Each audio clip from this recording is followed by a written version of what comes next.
share, to be bold and take risks. Vault Talks, women say what they feel and mean what they say. Yeah.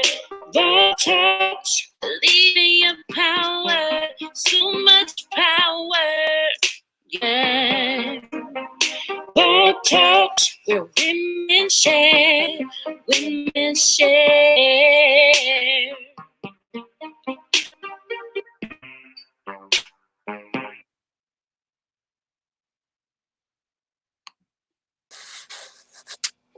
Hey, everybody. Happy Saturday morning, wherever you are. You are indeed in the building. In your building, maybe in your car, wherever you are, you're with us. So we're excited. Vault Talks Women Share, the virtual experience is here. Isha, Liz, how y'all doing this morning? I'm good. I'm trying to wake up, but I'm good. I would agree with her, but at the same time, I've been up for a while with the baby. So I was getting ready to say you're a whole hour ahead of us, so we know you've been up for a little bit. I've been up for like 3 hours. So we're really excited that you guys are tuning in. There's a lot of things you guys can be doing on a Saturday morning, and the fact that you guys are here with us says that y'all kind of like us, maybe something like that. But whatever it is, we're happy. So for those of you who may be new to Vault Talks, we definitely are happy that you are here. So Vault Talks, Women Share the Virtual Experience is a platform full of empowerment. It's here where women can come together to learn more, to share more about matters which pertain to their world. So indeed, on this platform, we'll experience different talks about relationship, current events, and of course, ways to be empowered as women. So with that being said, it's quote time. Quote time. Quote time. We need you to just for quote time. Right? Right, let's go. So for those of you who may be newer to the show, we normally take this time out to dialogue around a quote, get the conversation popping, and so you can really come into our world even more, and we can just have sisterhood talk. Before we go into that, I would be way off if I didn't share this. So we have Viola Hall coming back to the platform, and her segment is all about holistically being you. So you don't want to miss it. Holistically You is going to be coming up in about an hour. So 10 o'clock Central Standard Time, 11 o'clock Eastern Standard Time. So, ladies, if you know somebody who might be struggling with the whole, I need to eat right, I need to work out, what does that look like? How do I do for me? You guys don't want to miss this segment. This woman is so amazingly talented to bring you the scoop. Like, she does all the research around this stuff. And so really so amazing that she is sharing her life with all of us. So you don't want to miss that segment. Am I lying, ladies? I thought last week was off the chain, just for the couple minutes she was with us. So yes, most definitely. She's a powerhouse. She needs to be heard. Absolutely. Right. So back to the originally scheduled program. We're going to go back to quiet. It's quote time. Come on, Isha, bring us the fire like you did last week. All right. So today's quote is, the worst pain imaginable is the kind that's self-inflicted. I'll say it one more time. The worst pain imaginable is the kind that's self-inflicted. And, that came from me thinking about, how much we can put so much on when other people do things to us and how much it hurts. And it's just like, but we do stuff to us all the time and we don't really put that same weight on what it is that we're doing. So it's just like, why is that? And let's kind of dissect that and really think about like what that is. So if you want, one of you ladies want to dive into it and tell me what y'all think. Hold on. Yeah, that's what we doing. So Yeah. your segment, you go, okay, yeah, okay. I'll go first on that one. Thank you. So I think about when we actually go into, no matter what it is that we're into, whether like for myself, when it comes to singing, I'm so highly critical of myself. I'm such a, what's the term that people use? I'm highly critical. Or I criticize myself worse than anyone else. And that's because I'm a perfectionist to my craft or to anything that I'm actually into. It's because you want to do so well.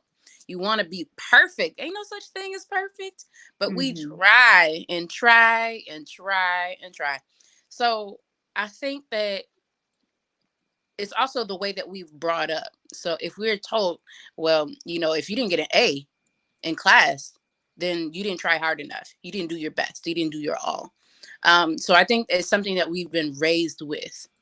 And then on top of that, the amount of pressure that we put on ourselves from all different angles. It doesn't matter what kind of, from what stature of life that you're going through. It's because you just always want to excel. You always want to be the best, do the best. So speaking from my personal experience, it's like it stopped me from doing a lot of just basic type things, because it's like you never think that you're good enough, or you never think that you're deserving enough, or that you're enough in general, Right. to do it, and to do it with some type of perfection within itself. So, and it's saying, it's like, okay, well, if I could just take myself and what we really need to be doing is like, if I'm able to dedicate this amount of time to it and I get at least this snippet done, then I should be okay. Because every little snippet, every little 10 minutes, 2 minutes here and there, it's going to build to what I really wanted to see it as. But we don't think like that. We just, quick or instant gratification, or, we're looking for like all wrapped up in one before we put it out there, before we let any other eyes see it. So, I mean, there's definitely some steps that we can do as far as like breaking it down, making sure that we have an action plan. We have a game plan for the action plan. Them goals that, we constantly need to strive for, but we can break that down into itty bitty little steps and celebrate those small victories. So I like your quote. Come on, girl. Everything I've been doing this week. Right. I love it. The pain part. I think a lot of times we take this pain and we internalize it. And what we really need to be doing is taking the pain and turning it around into our purpose. So when we self-inflict ourselves, I think a lot of times that's just nature due to our environment. Like you were saying, Liz, sometimes it's the words that were released around us. And so that's all we knew, is just to internalize things. And when I say that, I often go back to this, is that whole, what goes on in the house stays in the house. Those words right there, the things that you see, if it was to be released, maybe you can get your healing quicker, right?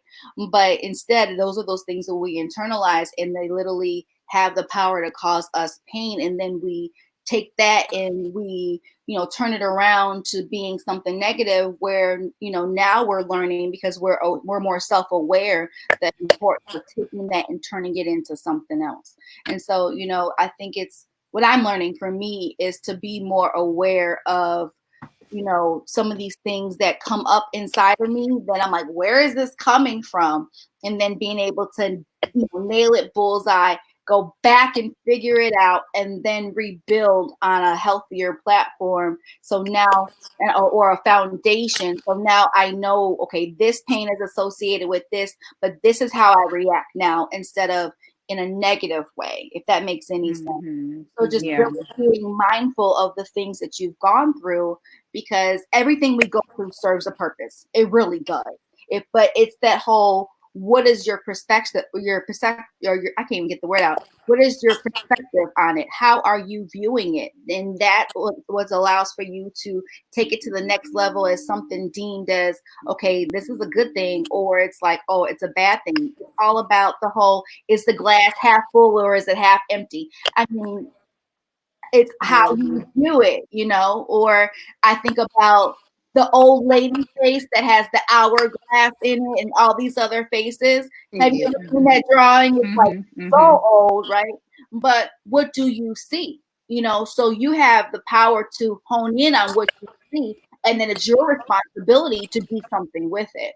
So, you know, a lot of times we talk about pain is bad or woe is me, you know, but if we can just flip the script and see, okay, it was this pain that turned into something else. So it was this pain. Okay, let me, you know, turn this into a speaking platform. Let me empower women because of what I've been through. Let me make them aware of you can go through this and instead of you can go through this but. And God has really been on me with that and but lately. I had a mentor session with one of my babies this week, and you know, I was just speaking life, that whole and but, you know, what are you saying to yourself? And so like anybody who knows me, I have affirmation and quotes on my bathroom mirror. I have affirmations in my bedroom. I have Bible scriptures and things of that in my room, in my office.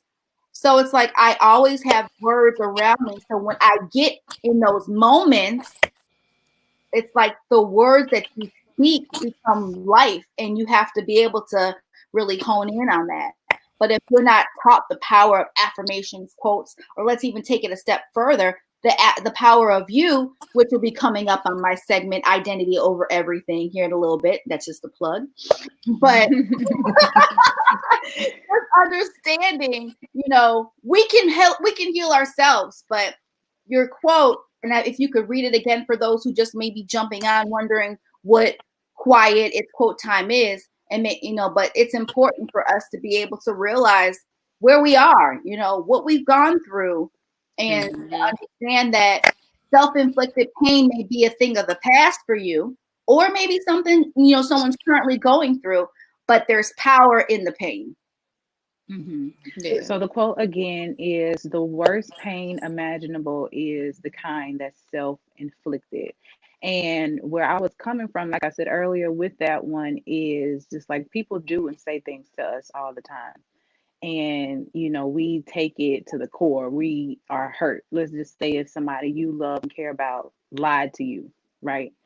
So, you know, but we lie to ourselves all the time, and we don't put that much weight, and we don't hold ourselves accountable to the things that we say, you know, that we're going to do for us. But let's just say, you know, daddy said he was going to do this and he doesn't come through. You know, you're going to hold him to that, you know, for a minute. Right. So it's just true. Like, you know, when we tell ourselves, okay, I'm going to, let's just say eat better, since we're talking about health today, and we still go get that pizza or that burger or whatever, and it's just like, you know, we let it go. And it's because, and I'm thinking one of the main reasons is because we don't love ourselves as much to even care about what it is that we're saying, you know, to ourselves. You know, we can look in the mirror and say, oh, I don't like my hair, but if somebody else says it, we mad at them forever, you know? So it's just, we put so much emotional weight on what other people say and what other people do. But I think we should internalize that and really pay attention to what we do and say to ourselves. So let's say if you said you're going to work out today, do that. Because if somebody told you, okay, I'm going to come work out with you, and they didn't show up, you mad. But if you lie, you say it and you lie to yourself, and it's just like, oh, whatever, you know. So it's just like, you know, what is that thing? And I think that's the lack of, you know, first of all, self-love, and then the attention and focus that we put on ourselves. We're always putting energy and focus and attention outwardly to other people. And it's just like, turn that inward and really hold yourself accountable, really love on yourself, really do the things that you would do for others, and then that you will want them to do for you. Like you said, we have the power to heal ourselves. So it's time to really hone in on that and really take ourselves seriously, you know? And that's when change really starts to happen. You said something really powerful, and I hope that everyone is really listening to what we're sharing about this morning. But for those of you women who are out here and wanting to know more about self-love, you definitely want to tune in every fourth Saturday. Aisha, the influencer, is definitely going to be talking about self-love on the platform. And we also talk about He Said, She Said, They Share every fourth Saturday. So, we really thought that self-love and relationships would be an amazing connection. So you definitely want to tune in. But something you said really made me think, because a lot of times we aren't taught what self-love is. We are not taught how to love ourselves, what that looks like. And so, it's so key for us to know how to love ourselves and what that looks like. And I always say that, self-love is bigger than a mani and pedi. Self-love is mental stability. Self-love is physical fitness. Self-love is, mind, body, spirit. It's you're doing to really practice self-love. Like for me, I love crafting. So sometimes I'll go into, making a pair of earrings or something like that just to love on myself, because that's something that I love to do, so, or, sit down with myself and turn on my meditation music and just be at one with myself to just regroup after I've, worked with clients and been on conference calls and Zoom calls and all these things. I'm like, okay, it's time to regroup. It's time for me to be in touch with self. So, I get it. Get your hair done, get your nails done. But I always think about the people who may not be able to afford all these things, being able to understand that self-love, self-care can literally start at home. It can literally be reading a book about personal development. It can literally be about, something that you really love to do and you want to, become better in your craft. Okay, that's self-love. You love something so much and you want to be better at it. So there's so many angles on how to love yourself. And I'm excited for the fourth Saturday of every month, because women really need to be in tune with that. Because when we're in tune with self, we're better for everybody else around us, especially our own self. We need that time to regroup and just really honor who we are and to love everything about us. You may not like, the size you are, but you're beautiful inside and out. So, but and I know for me, a lot of what I've had to do is just go back to the root of where things came from. So the whole "you're stupid," I had to go back and figure out, why does that word bother me so much? I say that because a lot of things come back from the root of childhood, things of that nature, and it has a toll on why we don't even love ourselves. Because of what we've been exposed to in an environment where we were so vulnerable. We weren't at an age where we could stand up for ourselves and know right from wrong, but yet we're in that environment and it's things that we've heard and seen. So now that we're adults, it's like you're trying to really work these things out. So anyways, I can go on and on about self-love, but that's the influencer's job every fourth Saturday. Make sure you Right. But you did say something like we are not taught how to love on ourselves. And if you ask someone what does self-love look like or how do you, do it, they probably won't be able to tell you. And it's so simple that we haven't really just thought about it. And if you can think about it in terms of anything that you do for someone else, somebody you love, somebody you care about, your mother, your kids, your best friend, whoever, do it for you. I had a conversation with someone and she was just like, I cook for the kids, but if they're not here, I just eat a box of raisins and I go to bed. And I'm just like, but you wouldn't feed your kids raisins and send them to sleep. So why would you do that to yourself? You know what I mean? So it's just like we have to take that same amount of care and concern that we have for other people and then, do it for us. And you'll feel 10 times better. He was like, oh, okay, this is what this feels like to really care about me, because we give it out and we love on everybody else, but some people don't have that in return. And it's just like if you deplete yourself, you have nothing else to give. Ooh, say that again. Yes. If you deplete yourself, you have nothing else to give. Everything starts and ends with you. So if you're not taking care of if you're not taken care of, then it's just like you're gonna run out. You're gonna completely run out. Yeah, Wow. that's so true. Yeah.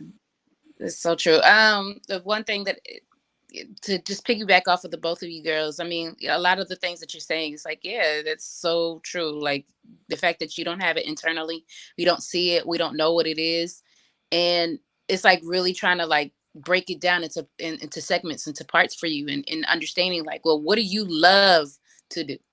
Those are the questions you Mhm. need to answer for yourself. What do you love to do? What hurt you as a child? And then kind of like backtrack and like see if you can, dive right in, and don't think about anything else about like what other people been through or anything like that, because your story is not for anybody else. Your story is your story. Right.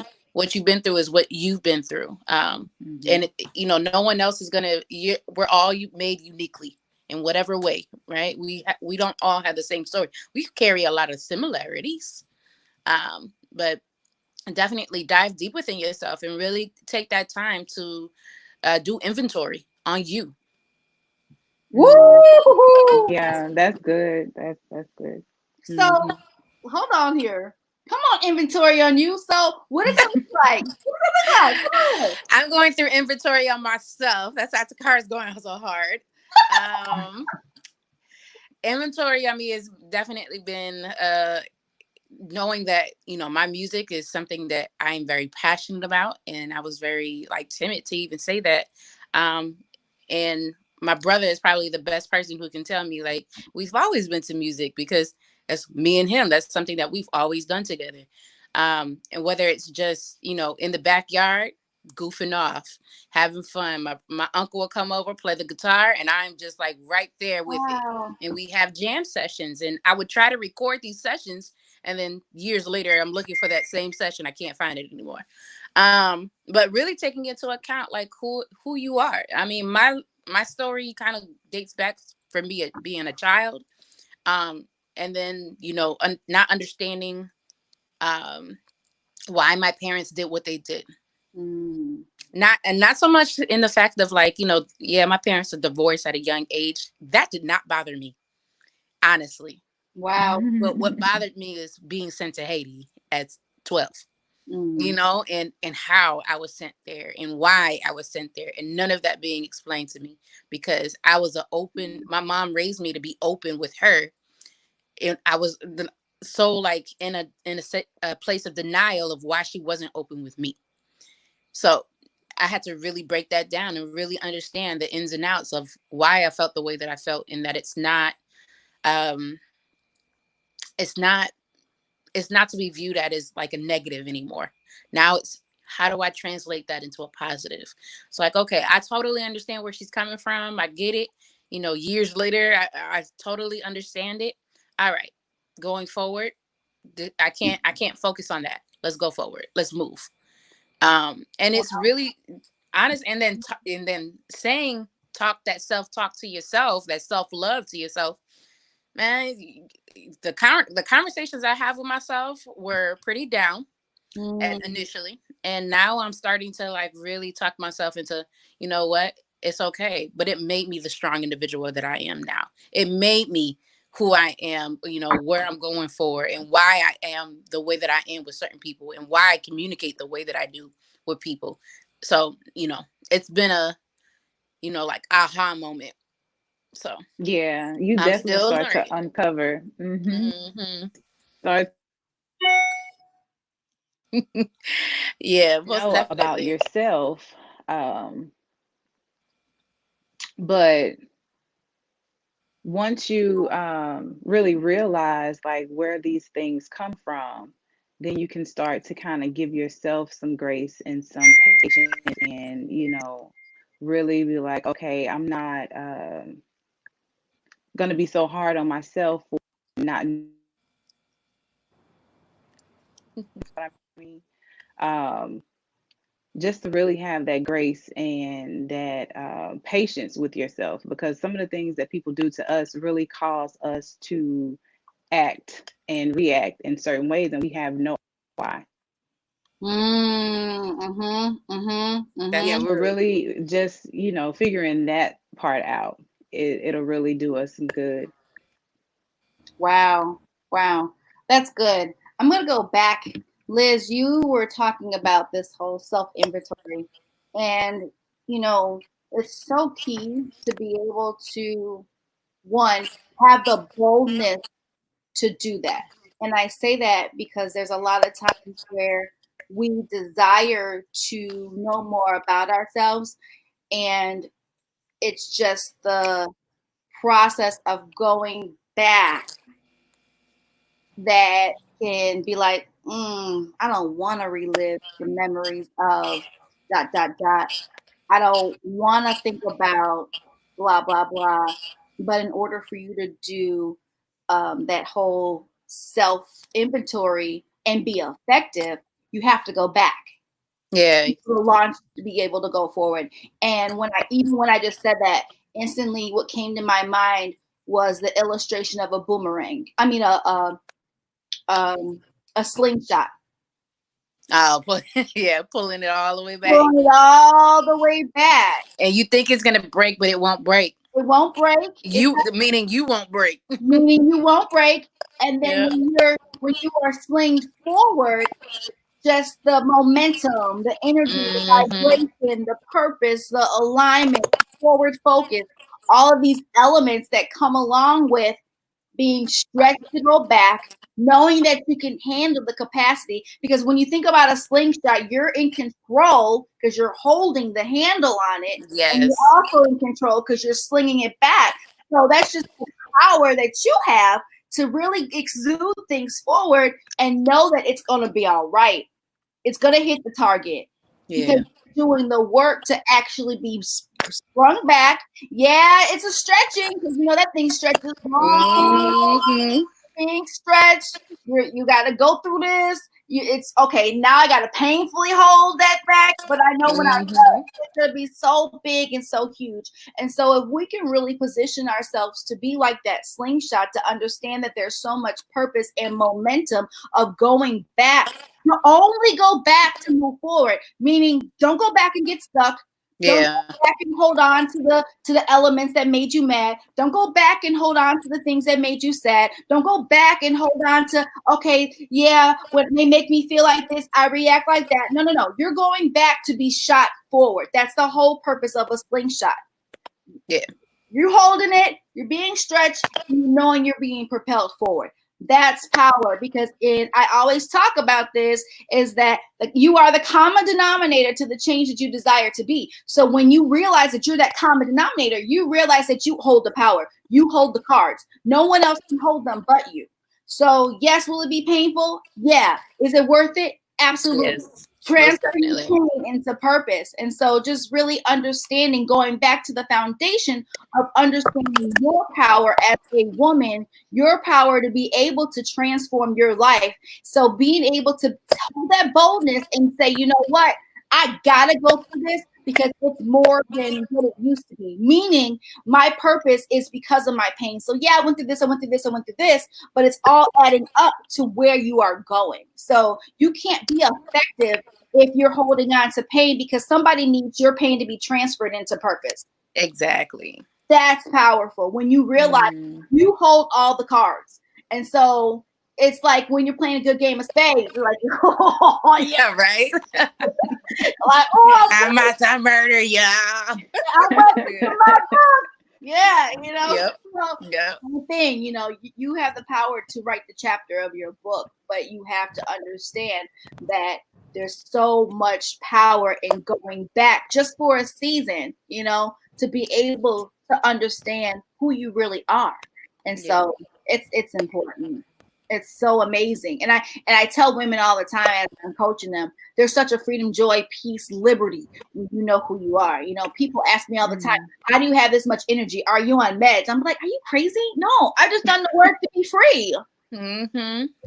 You know, and continuing to do the work. Oh, like I get that question all the time. What meds are you on? Are you on herbs that give you so much energy? I'm like, no, fool.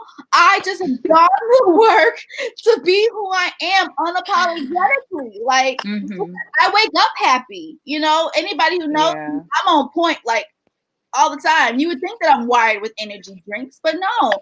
I'm high on life. And so going back to do the work, I can't even express that the more. It's like so powerful. So powerful. Because we're most of the time constricted with other people's thoughts and what they said and their opinions and that type of thing. And we hold on so tight to those things to where it shapes, how we feel, how we respond, and how we react to everything. And we don't even realize it. We just think it's normal because majority of everyone does it.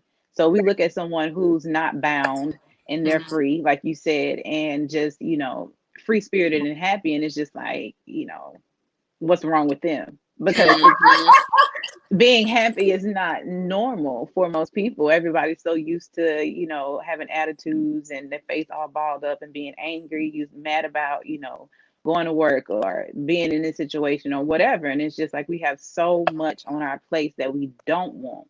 Yeah. And we haven't learned how to clear that out yet.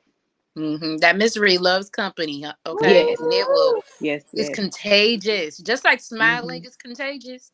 Being in that miserable state, you in a funky mood, that people attract what you put out there. So if you say that's what you are, then that's all that you're gonna get. And then you're gonna sit there and wonder, like, well, why am I getting this? Like, why do I keep attracting the same kind of dude? Why do I still keep getting in these same type of relationships? What are you putting out there? And it's taking inventory. You really do. I've gone through it a few times, and it's just like, hold up, okay, let me backtrack. Let me see what it is that I'm doing, and that's making it seem like it's okay to treat me this way, because it's not. Yeah. And we never stop to look at self either. It's always somebody else and what other people do and what they say and that type of thing. But no, baby, it's you. It's you. Look, I'm gonna go ahead and throw my favorite quote in there. You ready? You are the common denominator to the change. For real. Even in that area. Oh my God.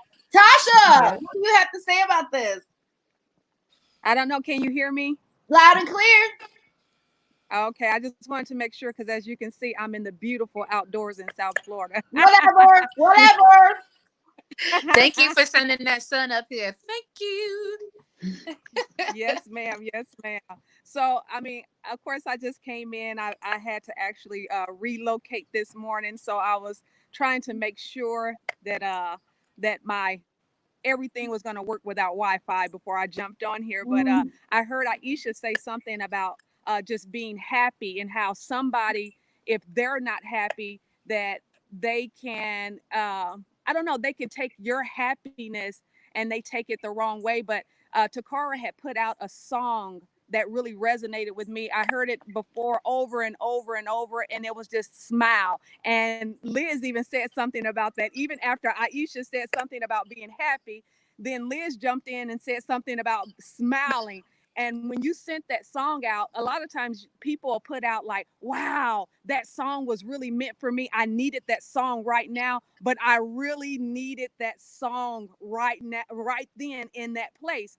And what it was talking about is how we can be addicted to pain and we not even realize that we're addicted to pain. So when we see somebody else happy, that because of our addiction to pain, that we can't resonate, we can't seem to see, like, how can they be so happy? How can the storm be going around them and they seem to just keep moving? I was sitting outside, and here it was storming, and my husband, he called me and he was like, are you okay? And I was like, yeah. And he was like, okay. He said, because everybody at my job just said that there's a storm going on. And I said, well, I'm out here in the storm. And he says, only you would go outside in the storm. And then immediately both of us was like, oh my God, that would preach right there. In other words, you don't run from the storm. You actually go in the midst of the storm, because everything that comes around you is not going to touch you. So that just resonated with me, because even in that song, when it says, I just want to be happy,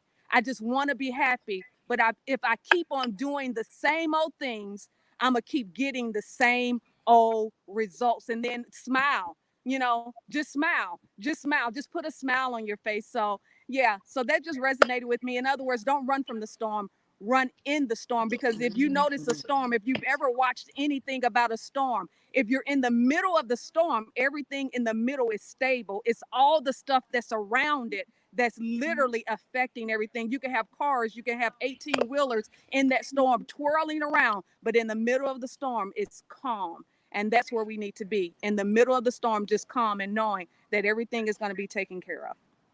I don't know how that went with your quote today, but It left me chills. It gave me chills up my spine. Like, yes, I needed that confirmation. amen. Amen.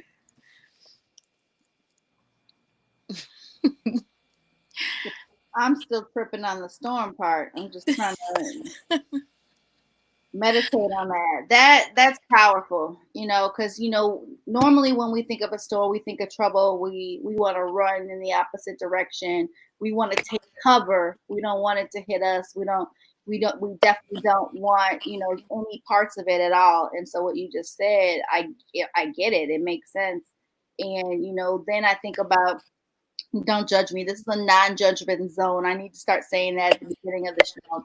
So I literally thought about the Wizard of Oz when you were talking about the storm. And in the beginning, it was black and white when, Dorothy gets taken away. And then when she lands in Oz, it's literally colorful. The sun's out. She's on this yellow brick road. She's meeting all these people that need to be a part of her life.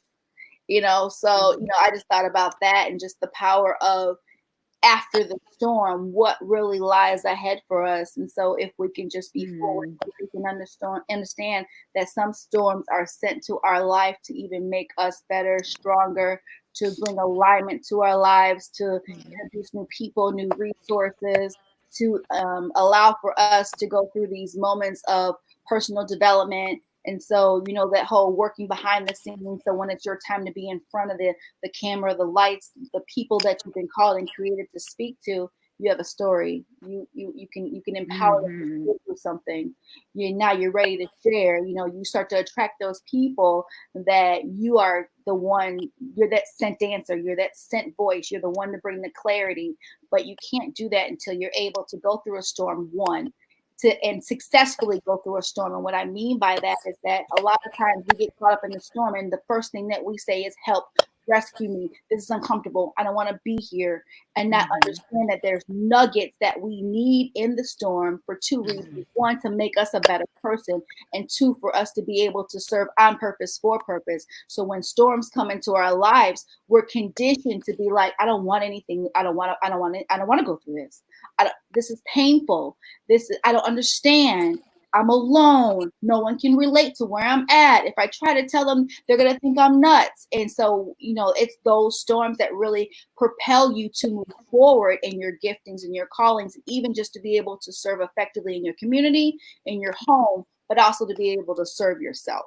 So that's really powerful. Yeah, that's definitely a part of leveling up. And that's what we don't realize. We want, what's at the end of the rainbow, but we don't want to go we don't want the rain, you know what I mean? So it's just like, you have to go through those tests in order to get your testimony. You have to be broken in order to be rebuilt better. If you look at life as if, what I'm going through is not happening to me, it's happening for me.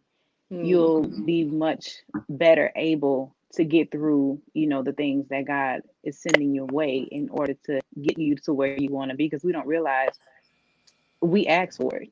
Yeah. We didn't know what it was going to look like, but this is exactly what we asked for. So we don't know what we have to go through in order to get to where we want to be or to get what we want.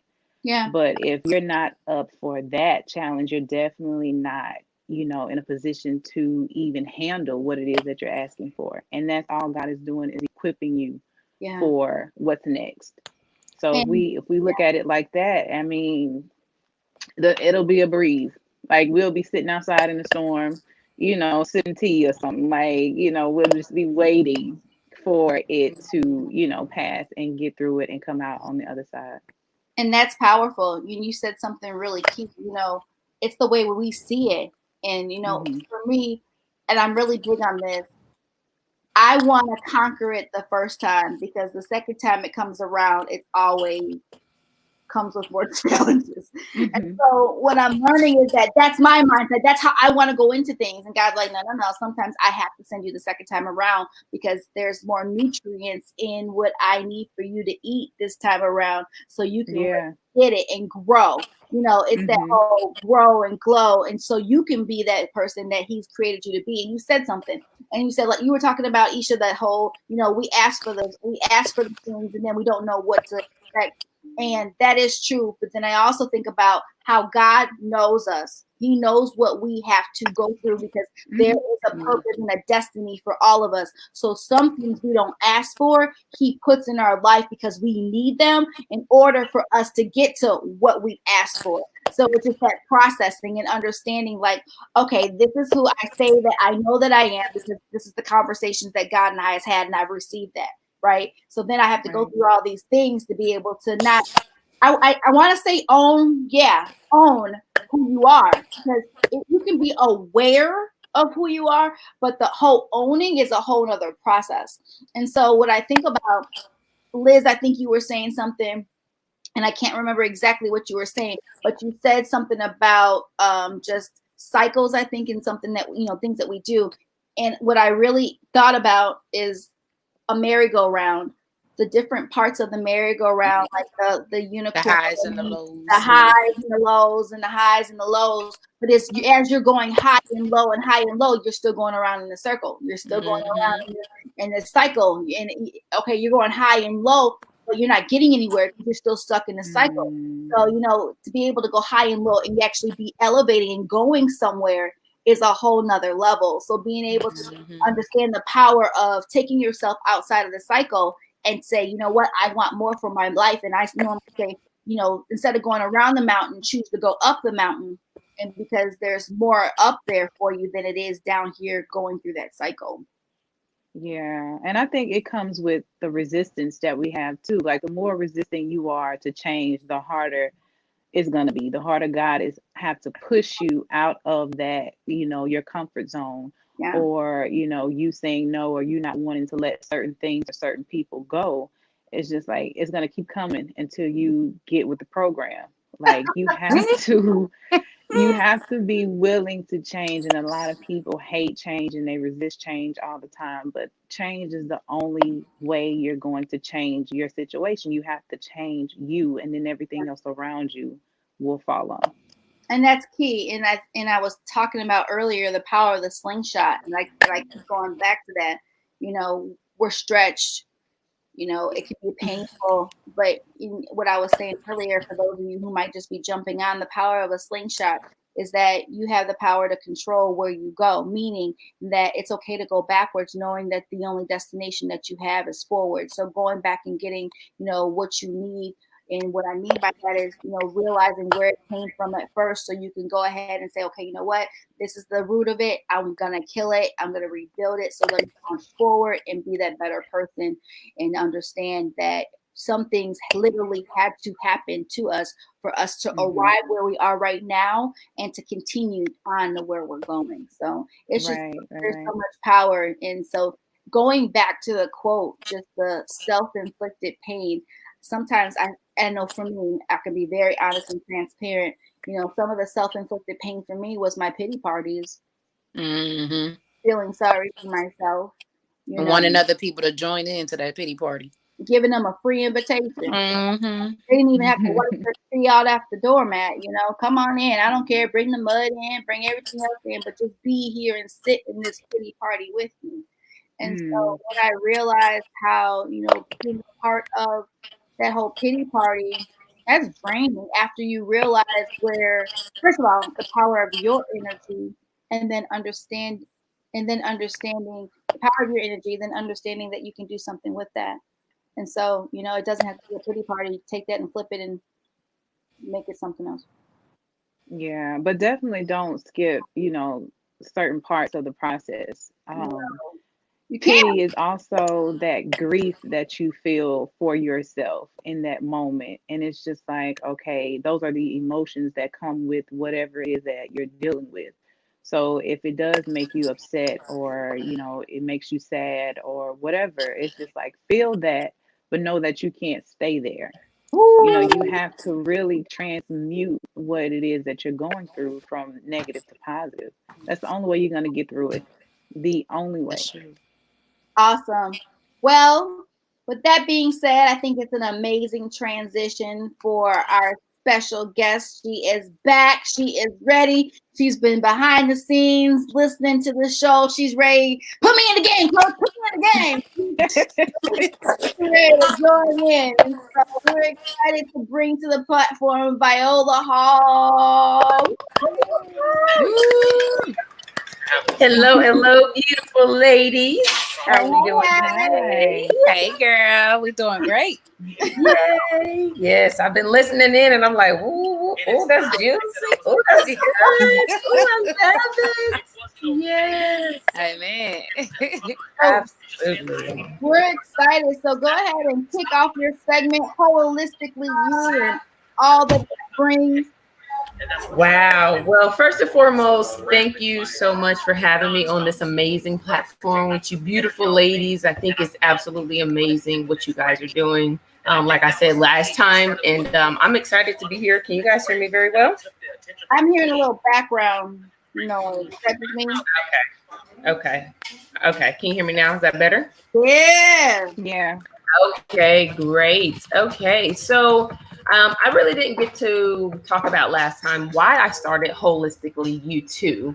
Holistically You2 basically represents because we're all going through a journey, right?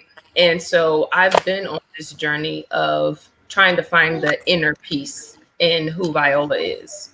And so I'm like, I know that there are so many people out here who is going on this journey as well. And so I just started every single day. I would put something out there to help people become holistically them too. And holistically you doesn't just mean what you're eating.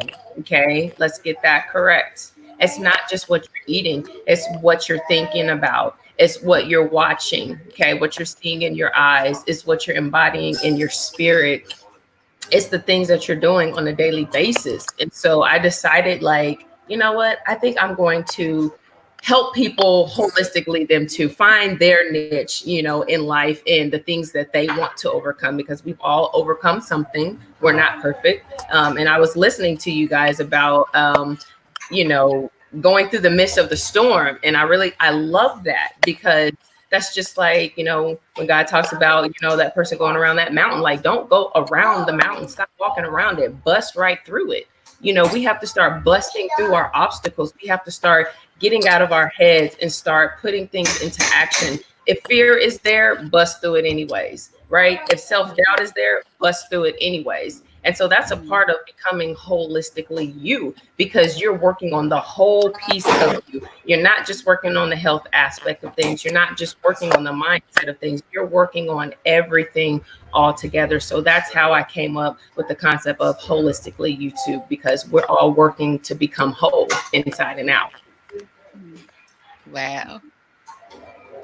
And that's super powerful. I mean, the thing is we realize our brokenness, and sometimes it's hard to shift from brokenness to wholeness. So what you're doing is so amazing, and that even your health journey. Can you share with those that, like you shared last week, just how you arrived at everything that you do now? Just your Mhm. journey, just with I didn't know you were a basketball star until last week. Yeah. Yes. Yes, I am. So, okay, a little bit of how I got started in this journey of just being healthy altogether.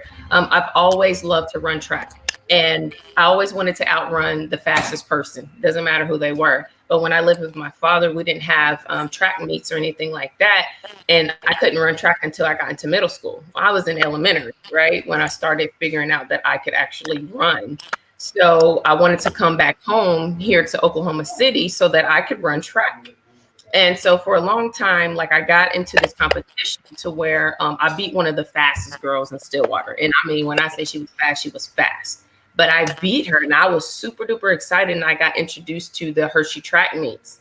Well, I asked my dad if I could go to the Hershey track meets. And my dad was like, not now. I got to work. I don't know. I'll think about it. And I'm just like, oh, you know how you want something so bad. And I think I made a post about this. You want something so bad, but either the opportunity hasn't presented itself yet because of the people that are maybe in control of that situation at that time, or maybe, your own thoughts are holding you captive. Well, I had to ask my dad. I just asked him every day, hey, Dad, am I going to be able to go? Am I going to be able to go? Well, I couldn't go.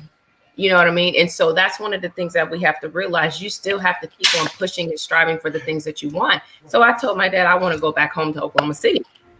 And so it took 4 years, but I ended up going back home to Oklahoma City.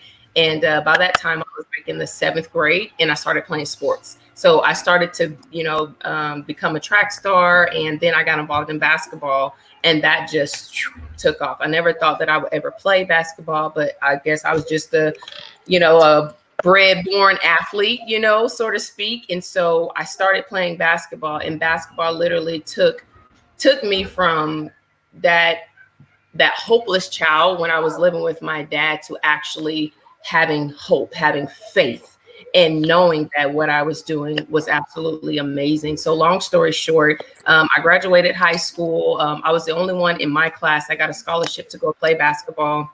And so I went to Pratt Community College for 2 years. I was going to go to OCU. So this is just a story that I have to say that, man, things work whenever you speak it.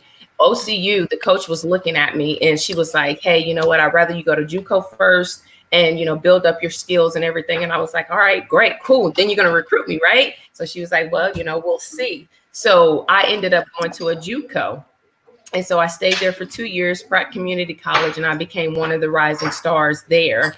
And the OCU coach that was going to recruit me, she left. And I was like, no.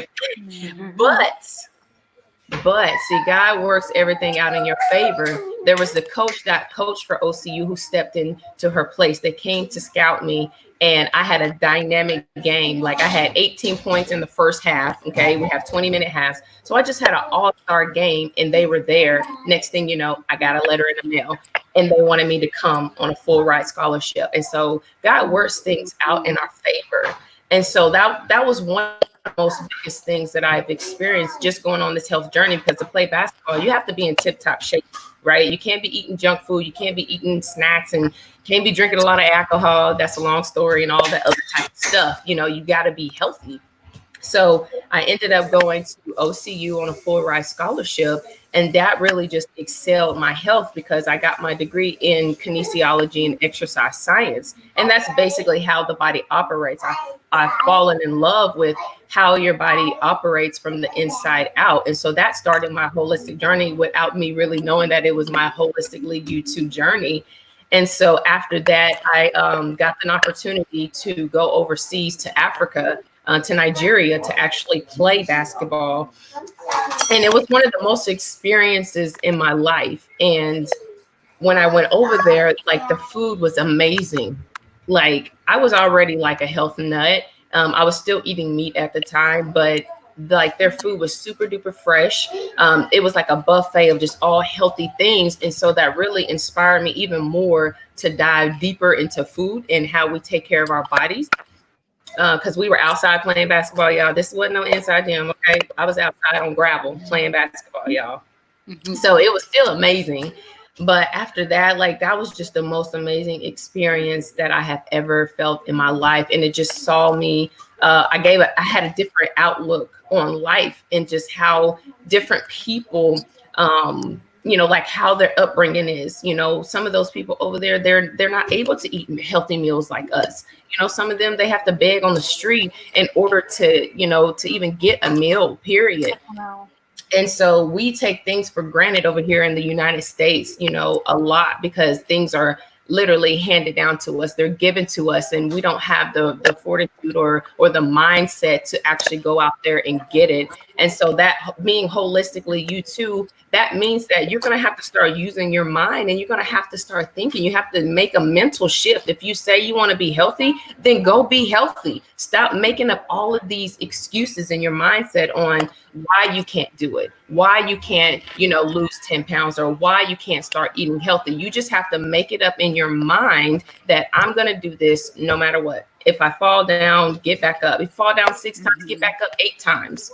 right? And so that was a part of my journey from playing basketball, running track, playing basketball, and then actually going overseas to play basketball and then coming back home. And so my journey from when I had my daughter the first time, I was previously married, and we were going through a lot of things, like a lot. I was very stressed out. After I had my daughter, I gained 65 pounds, y'all. I know it don't look like it. I gained 65 pounds. And I know people say, yeah, I gained that much and stuff like that too. But what made my story different is that I'm an athlete. So I had to make that mental shift. And I had to say, I have to get back to being an athlete. I have to get back in shape. And so when you make that mental shift and you say, enough is enough, I got to get back to where I was at. You have to tie that emotion of where you used to be to where you want to be. And a lot of people don't tie that emotion. They tie the mental draining part. They try the negative parts. They try the I can't do parts into their journey. So now they're overwhelmed. So now they're just discouraged, right? Instead of saying, you know what? I used to be fit. I used to be this. I used to be that. You know what? I'm going to get back to that, right? So that's what I did at that time. So I was in grad school. I had a full-time job. I had my daughter at the time, and I was also going through a divorce at the time. So I had so much stuff going on, and I just have to tell myself, okay, what is it that you want to do? Okay, do you want to get back healthy or what? You have obligations now. You have your daughter, and my husband at the time, he was in school, so he wasn't even there during the week. So it was just me. I'm a first-time mom, and I'm by myself. So I had to just come up with a plan. Okay. And so I actually wrote down 5 tips that I want to share with you guys, but I'll let you add. Do you have any other questions for me or anything, or do you want me to keep on going? Come on and bring it. Okay. Awesome. So this was in 2000. My daughter was born in 2009. And so I was just going through the most. I was dealing with baby mama drama. Okay, that's a long story. I won't go there, but I was dealing with baby mama drama. So I was dealing with so much stuff at the time that I was in my health journey of getting back healthy. Okay. And so one of the things that I did, I had to have a me to me moments. Okay. I had to look in the mirror and I had to tell Viola, you got this. You can do this. God instilled in you the thing. You were meant to have babies, number one. Okay. So you can balance all of this stuff, right? Because I was still working a job at the time. And so I had to just get a plan, and I reached out for help. I reached out for help. Number 2. Okay. I asked one of my friends because I know what to do. I'm an athlete. Like, it's not new to me, right? We have to get up at 6 a.m. in the morning, have 2 workouts a day. Like, I know the routine. I know what we're supposed to eat. I know all of this, but I was so emotionally drained and physically drained. I had to reach out for help. So I reached out to one of my friends, and she said, I asked her, what do you do, to maintain balance? Like, what, I know you don't have any children, but what do you do to stay on track in order for you to be healthy and reach your goals? She was like, I write it down. Mm-hmm. Boom. She said, you have to have a plan. And I said, okay. So I made up my own plan for me and my daughter. And I wrote down what I was going to eat for breakfast, lunch, dinner, and snacks. Okay. So I typed everything up. When I got to work, I printed it out and I put it on my refrigerator. And so and I put the times next to it too. Like, I was being very strategic, okay, with what I was doing. And so in the beginning, you have to be very strategic in what you want to do, or else you're not going to hit your goals. Okay. So you have to keep it in your face. So I put it on my refrigerator and I prepared my meals. Okay. Every Sunday, I cooked all of my meals. I prepped for my daughter as well. And I cooked everything for the whole entire week. So I didn't have to cook anything or worry. I had myself on a strict schedule. Okay. So I would go to work. I would get there at like 8:30. I was supposed to be there at 8. Don't judge me. So I would get there at 8:30. Right. And then I would stay till 4:30. I thought I was doing something right because I was staying 30 minutes late. Okay. I was still doing it wrong. But anyways, so I would go pick up my daughter, and then I would go to the gym for 1 hour. Okay. So 4:30, I would get off. I would go get her. I would make it to the gym by 5. I would work out for 1 hour. I would give myself 1 hour. I would do 30 minutes of cardio, and then I would do 30 minutes of weightlifting, weight training, just combinations of different things. And then I would get her, I would go home, I would eat dinner, I would take a shower, I would get her in the bath, and we would be in the bed literally by 9:30, 10 o'clock at the latest. And then we would do it all over again. And so if you get that in your mindset and you make that mental shift on what you want to do, create your plan, ask for help if you have to, and then you have to do the work. That's just it. You have to do the work. That's just like if you buy a gym membership, but you don't go to the gym, you're not doing the work. So you have to put in the work for the things that you say that you want to do. Okay. So I did that. And that was basically how I went. Like in the first 4 months, guys, I dropped 20 pounds, 4 months. And I dropped 20 pounds. So I went from 200 pounds to 180. 200 pounds to 180 in 4 months. And all I did was I prepped my meals and I worked out 1 hour every single day. And I took one day off. And I think I was like, Saturday? Because I got back into playing basketball Sunday. So I would have 1 hour of cardio playing basketball. But I mean, it's just all about having a plan, right? And just, making up your mind, like, this is what I'm going to do no matter what. So that's pretty much my journey from when I had my daughter the first time, and everything that I was going through, and how I got back to making my mind up and doing and reaching my goals again. Yeah, you said something key, and I just had a conversation with someone last night who was asking me for advice about, how can I get into losing weight? I've gained so much weight, especially since the quarantine and all of this, because I recently lost 30 pounds. So I was letting her know, like, the secret is in your routine. It's really what you choose to do every day. And I know now that, with what's going on, everybody's routine is kind of broken. But you literally have to get into doing what you need to do on a consistent basis, which is every day. Make yourself get up. And that's how I really started. It's just like I started going to work, and before work, I started to do my workouts. I go to work. I even work out, at work. I was a preschool teacher, so I would make my business to run around with the kids and, do that type of thing with my Apple Watch on, making sure I'm getting my steps and my cardio in. It's just like, even if you can't do like a whole workout routine, find different ways to kind of move around, and, you just have to move. We can't sit around and, watch Netflix all day and, eat popcorn and think it's just going to be, oh, I'm losing weight. Like, that's not going to happen. So routine is definitely key. Absolutely. It is. Absolutely. Even if you have, 10 minutes, 15 minutes, just like you say, get your body moving, do something that's going to be a quick burst. All right. If you consistently do the same thing, expecting different results, and I heard somebody say that's called insanity. So you have to be able to have a routine, but also make sure that within your routine, you're switching things up, especially when it comes to workouts. If you do the same old thing, then you're not going to get the results that you truly want. So I switch it up every single day on what I'm doing, when it comes to workouts. And then you also, this is the piece of being holistically you have to have a routine. Just a little synopsis of my routine is I get up and I pray. I thank God, thank you, God, for waking me up this morning. I go into prayer, and then I get on an inspirational call, or I watch some YouTube videos that's going to inspire me, that's really going to start pouring, into my spirit to really help me jumpstart my day. Because let's be real, we don't always wake up happy and glorified, like, yep, today's going to be a great day. But it is your decision to have a great day. And you have to tell yourself that even when you wake up on the wrong side of the bed and you're not feeling good, right? You still have to say, you know what? I may not be feeling good right now, but today's going to be a great day, period. Right. And then you just start getting into that routine. And then I go into my workouts. And so I challenge myself. I don't know about you guys and how y'all do it, because I come from that athletic background.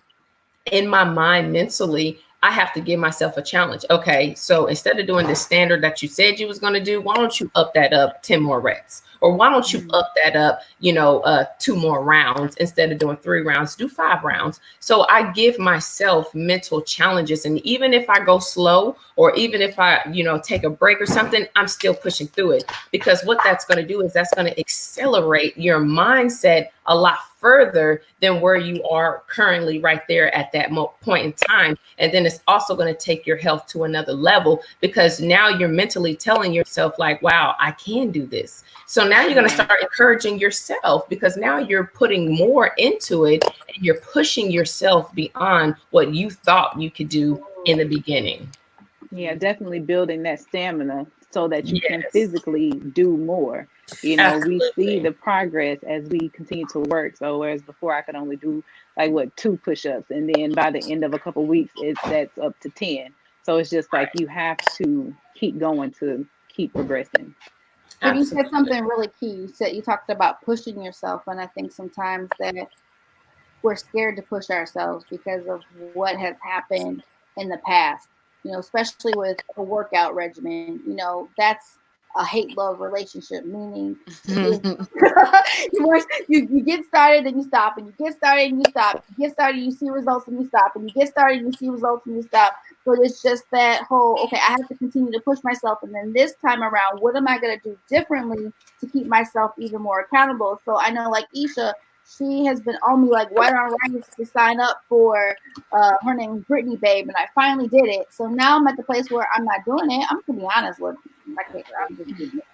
I'm not doing it, but I took the step to sign up to do it. So now for me, I like accountability, because the thing is when I check in with that person and they're like, hey, did you do it? And I say no, then it forces me to keep myself accountable to self, because someone's checking in with me and they're like, look, now I'm not gonna waste my time and be your accountability partner if you ain't gonna do the work. So just the whole understanding that sometimes you do need a push just to get you a jump start. And then, it won't always be that every time that my accountability partner calls, I didn't do what I was supposed to do. Eventually I get back into what it is that I love to do. And sometimes we just need a push. And so I love the fact that we can, create those healthy circles and tribes of people, women specifically, since it's Vault Talk Women Share, to be able to help us get through those tough times. And so even, sometimes I know for me, like I know I can do it. I've done it before. But now it's like, okay, how do I get back to where I was? How do I get back in the routine of things? And so I was in the gym before this whole COVID thing was. I had a system. I would, go to the treadmill that was in front of TV9, which is the HGTV channel, because I love watching those shows. So I'm on there for 30 minutes. I'm able to watch one of my shows, and then I'm able to listen to my Nigerian music while I'm watching the show. Like I had a system. I was pretty darn good. So, it's just getting back to the system of things when there's something that's broken from it. Yes. Yeah, and absolutely. I think Viola said something that really helped her when she was talking about her journey, and it's like what she majored in, and she was really being educated on how the body works, and that's not common knowledge. And we don't even know we all have, these vehicles that we call our body. We do not know how they work. Like we can know a car inside and out, but we have no idea what it takes to fix the things from within us. And I think the more that you educate yourself on that, then you'll become more aware of, maybe I shouldn't put this sugar in today, because you wouldn't put sugar in the tank of your car. You know what would happen. So, I shouldn't, maybe eat this cake today, not to say, everything in moderation, but really just starting to educate yourself on what that really does to your body when you do consume certain things. And I think we eat our way into sickness a lot, and we don't understand, because it's so common. We think we're just supposed to get sick. We're supposed to hurt, we're supposed to ache, we're supposed to, have diabetes, and, that everything that comes with us not feeding ourselves properly. So I think beginning this to really get started is to first educate yourself on, how the body works and what it is that, we put in it and how that affects us. So that'll really kickstart, and really motivate you to do differently. So what do you say to those that educate themselves, but that's not enough. It's definitely not enough because, you know, education is not just what you research and look up. Education is action. And so if you don't have the action behind the education, then now you're just learning something different. Let's Yeah. just be real. You know what I mean? You're just learning, you're just having a hobby by learning, but you're not actually putting in the work. And that goes for anything that we're doing, like in business. You know, if you learn, but then you don't put in the action, well, guess what? You ain't gonna make that money. Okay. Yeah. So what I've learned is that you have to do 20% of education, 80% of the work, That's good. or 90% of the work and 10% of the education. You know what I mean? So you have to be able to say, okay, you know what? Let me section this out. Okay. So, and that goes back to the routine part of things too. You know, like a lot of people, not you, Takaria, but I'm just saying, just a lot of people in general, they're using this quarantine as an excuse. And that right there is what's going to hold a lot of people back physically, mentally, emotionally, that holistic concept. Financially, that's holding people back right now, because that's every excuse that I hear. Oh, well, I can't do that because I'm quarantined, or no, I can't do this because I'm quarantined. First of all, you got a house, you got arms, you got legs, you know what I mean? You have a backyard, or you got a block that you can go run up and down or walk up and down. Like, there is no excuse. Where there's a will, there's a way. And if you really want something bad enough, you're going to find a way to go get it. Just like when you want that ice cream bad enough, you get in your car, you start your engine, you go to that store and you get that ice cream. So how come you cannot say, you know what, I'm going to work out at this time every single day? And now you're getting yourself in a routine. Okay, I'm going to do this no matter what. Okay, so that's one of the things that as women, we have to be able to take care of ourselves. Okay, so when you first wake up, are you reaching towards your phone, or are you actually thanking the creator who created you first and foremost, and then you're getting up and saying, okay, what now? You know, now that's where your routine comes in at. I have to take care of me first before I can start taking care of the world. Right? Because the world is already gonna be boom, doing this, doing that. It's gonna throw so many daggers and so many things at you. So you might as well just say, you know what? In the morning when I wake up, I'm praising the Most High. I'm reading my book, and then I'm gonna start meditating. So that goes into the 5 tips. So let's just go ahead and get into these 5 tips. Baby. Before we go there, hold on. We got a question on the table. So the question is, if you're wanting to change our diet, what suggestions would Viola have? Great question. Okay, first and foremost, you have to figure out, what do you want to do? Okay, what exactly are you wanting to change? Are you trying to change your diet for a lifestyle? Because a lot of people, they're doing it for a quick fix. And it's not a quick fix by any means necessary. Like, I'm still on my journey.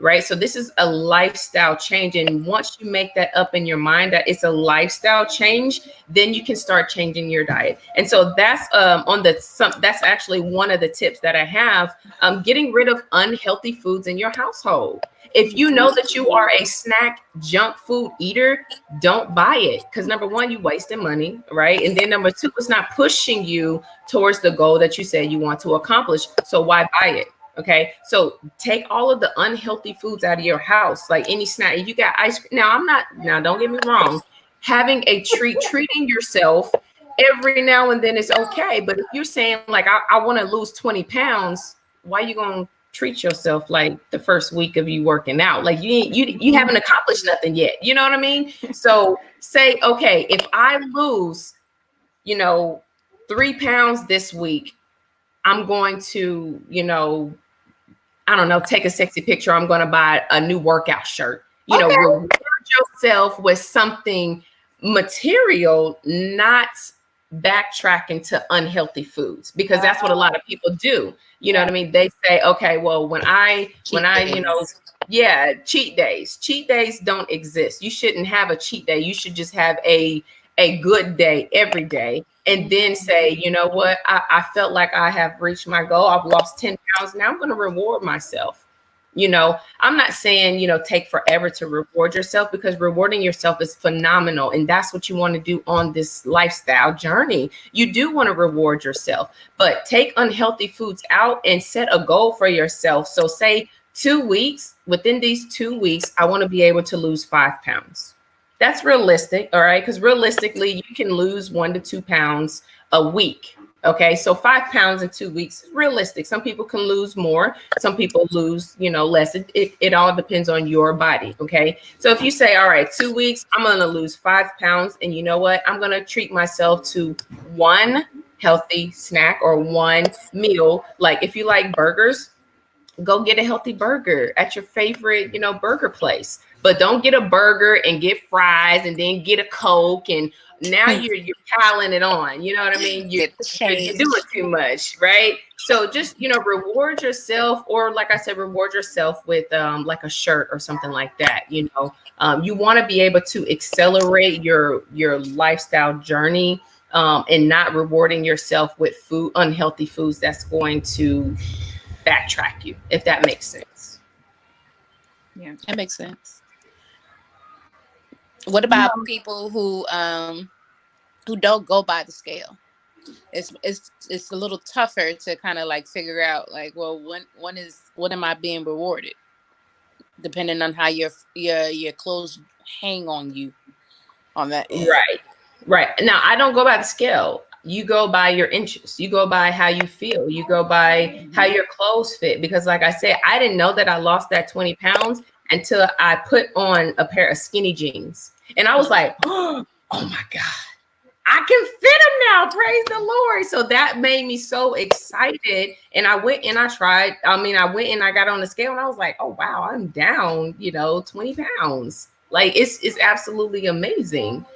So you don't have to live by the scale, because the scale is unpredictable, first and foremost, right? It's a blessing in disguise. Let's just say that, because either you lost the weight or you didn't, or you gained muscle mass, right? Or you didn't. So muscle weighs more than fat. So the scale is going to lie to you either way it goes. So I don't go based off of the scale. Now I do have the body fat percentage and all that from there. So I do like to use my scale to see what my body fat percentage is. And so you basically go off your body fat percentage and the measurements, not necessarily that number. So it's bad to weigh yourself every day, right? Let's talk about that. Every morning. Yes, think about it. Think about what you're doing to your mind. Now you're going to start sabotaging yourself if that scale has not moved, right? Or if you even gained, because now you're working out. Like I look. Ever since being in this quarantine, y'all, I've been working out, and I'm like, you know what? My booty need a little lift. So let me start working on that. Okay. So I started, working out on, my glutes. Okay. And so when I went and jumped on that scale skyrocketed from 150, y'all, to 160. Now, that for somebody who is trying to lose weight will take a major hit in their mindset. And they will start self-sabotaging themselves, like, oh my gosh, what am I doing? I'm doing everything. I'm working out. I'm eating right, but I'm still gaining weight. You got to understand, muscle weighs more than fat. So stop weighing yourself every single day. When I was on my weight journey, my weight loss journey in the beginning from having my daughter, and I was 65 pounds overweight, I told myself, I'm going to hit it for 30 days. I am not going to weigh myself for 30 days. And I didn't. I did not look at the scale. I just went out there and I did the work. I followed my plan. I followed my schedule. And then when 30 days hit, guys, I was down. I was down 10 pounds. Yeah. You know what I mean? And so when you keep those positive things in your mind, you keep your goal in front of you, you stick to your plan. That's the key word, stick to your plan, because you can make a plan all day, but if you don't stick to it, it's not going to help you. So I stuck to the plan. And within 30 days, guys, I was down 10 pounds. Just by doing my routine that I was doing. So it's a mental thing. So I wouldn't weigh myself every single day, because then you'll start self-sabotaging yourself. Indeed. I literally gave my trainer my scale. I walked into the gym one day and I said, you know what? I told her the day before, I said, I'm going to give you my scale. She's like, hey, I was playing. I came in with my workout bag. I handed her my scale. I said, here. She's like, you were serious? I was like, yeah, I don't want it in my house. Because I know me, you know, I can tell when I'm losing weight, you know, my face, my stomach, other areas. And I was like, I don't want to get my hopes up. And then if I'm not losing it, feel some type of way. So I said, here, take this. And she was like, she thought I was crazy. She's like, I've never had a client bring me their scale before. But I was like, I'm serious about my goals. So, you know, I need for you to help keep me accountable as my trainer. That's what I'm paying you for. Take the scale. You know, let us weigh in together every so often, but I don't want it in my home.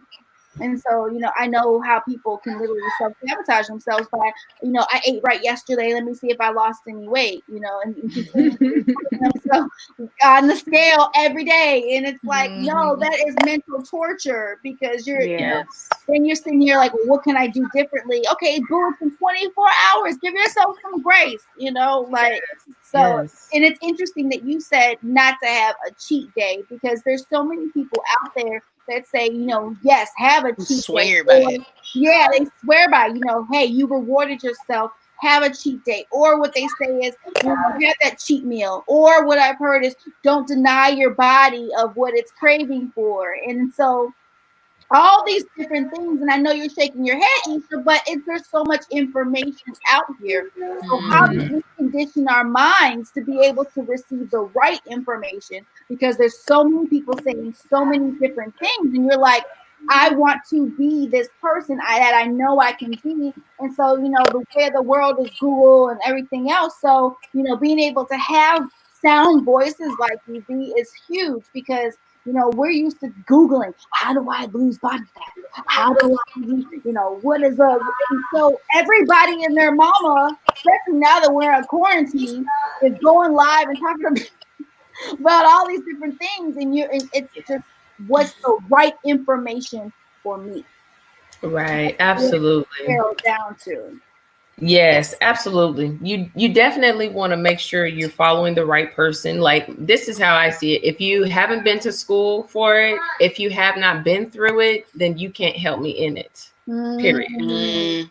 Because I have went to school for it.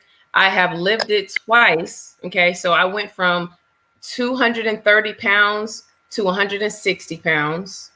And then I went from 150 pounds to 100 and what? I got up to 190, 196, and then back down to now I'm at like 158, 160. So my goal is to get back down to 155, at least 150. And so I've been through that process, you know. Now everybody's body is going to be different, but at the same time, I can give you key tips, key ideas on the things that I did, like some of the tips that I just gave you on how I got back down to that weight, because my journey, though, is going to be different from yours. You may lose 20 pounds in 6 months when I lost it in 4. So it all depends on your activity and what you're actually eating and doing, right? And then also your mind, like I said, is a powerful thing. And that's what holistically U2 is all about. It all starts in your mind. You have to have a made up mind. So one of the things that I've learned, you know, with being an entrepreneur and in my business that I'm doing now is you have to get mad.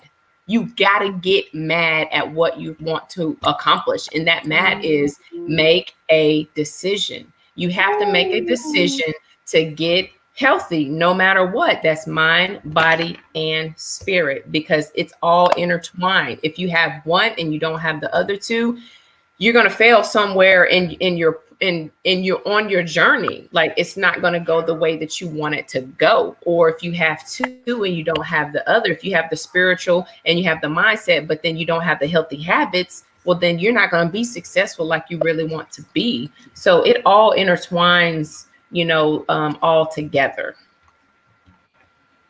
Yes, make a decision. Wow. Yes. Now that's that's definitely true, and that's some of the advice that I had given a friend of mine last night when she was really questioning and asking, like, you know, how did you do it? What do I do? You know, it just comes down to what you decide. You know, and when you say get mad, you can get mad in the literal sense of the word. It's just like, okay, you look at yourself and just like, this is not where I want to be. This is not what I want to look like. Or the medicine that you have to take, like, I'm tired of taking these pills, I need to make a change. And I think that's when change starts, is when you get frustrated enough to be like, okay, now is the time to do something totally different.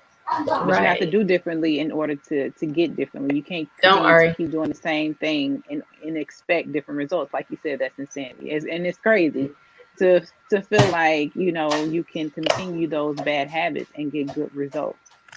Right. So you're giving out a lot of great tips, a lot of which that I've applied for myself and that I definitely agree with. So you said you had the 5 tips for us. Could you let us in the audience know like what those are?